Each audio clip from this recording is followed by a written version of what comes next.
Приветствуем вас, земляне, уцелевшие от свиного гриппа. Любим вас. Надеемся, что вы нас тоже. Такой вот панк-роковский текст, как и, собственно, листик, как и, собственно, наша музыка. Смартфоны.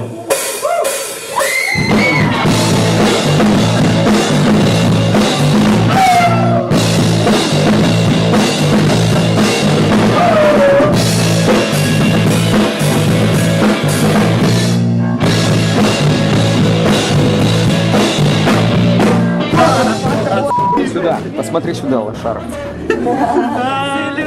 Какой? Бей! Бей! Бей! Дай это бить. Ну давай. Спортивный Саша. Саша, Где качаешься? Дома на ковре персидском. Саша и Денис самая А старшая. я на То люберском. есть на коте, на коту персидском.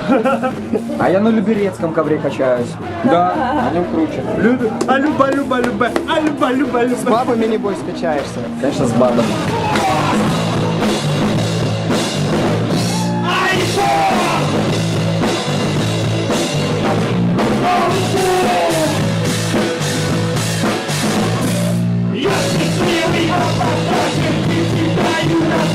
Сейчас эпидемия полным ходом. Как предохраняетесь? Презервативы. Как? Единственное предохранение от эпидемии — это носить На лице причем. на ногах. У тебя есть прессик? Ты смотришь это видео, одел говно. Если ты не одел говно, то ты реальный говно. Подумай об этом.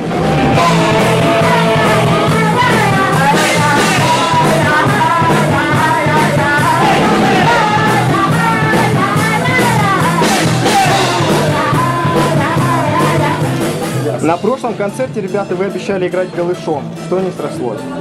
Людей гриппом заболели. Гриппом люди заболели свинячими. Вот мы боимся, что чем голее, тем больше инфекция пролетит.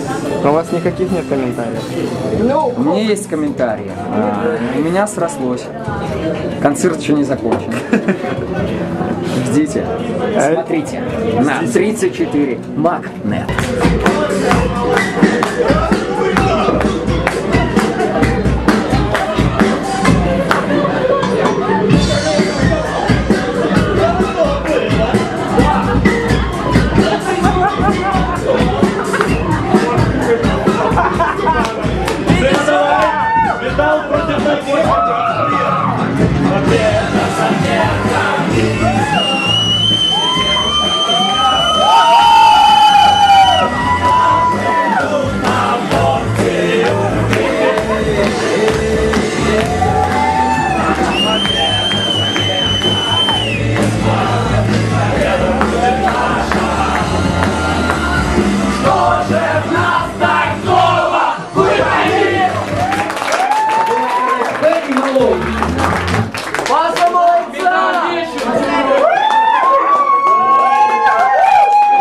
Это был дуэт «Во хуйня».